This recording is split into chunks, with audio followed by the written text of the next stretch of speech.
रामटेक श्यामकुमार बर्वे 5000 मतांनी आघाडीवर। रामटेक मध्ये श्यामकुमार बर्वे यांनी पुन्हा एकदा आघाडी घेतलेली आहे। तर राजू पारवे सध्या पिछाडीवर आहेत। सुप्रिया सुळेंना पहिल्या फेरीमध्ये मोठं लीड 4500 मतांनी त्या आघाडीवर आहेत। सुनेत्रा पवार या सध्या पिछाडीवर आहेत। तर सुप्रिया सुळेंना पहिल्या फेरीमध्ये 4500 मतांचा लीड मिळालेला आहे। मतदारसंघ अभिनेत्री कंगना रनौत आघाडीवर। तर मंडीमधून कंगना रनौत आता सध्या आघाडीवर आहे। पहिल्या 2 फेऱ्यांमध्ये पिछाडीवर असलेली कंगना रनौत आता मात्र आघाडीवर।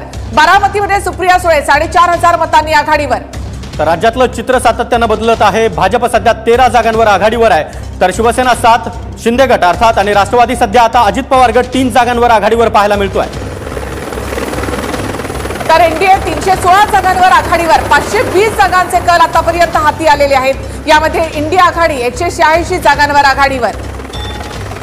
तर महत्त्वाची बातमी आपण पाहतोय, एनडीए 316, इंडिया आघाडी 186 जागांवर आघाडीवर आहे, तर इतरांच्या वाट्याला सध्या 18 जागांची आघाडी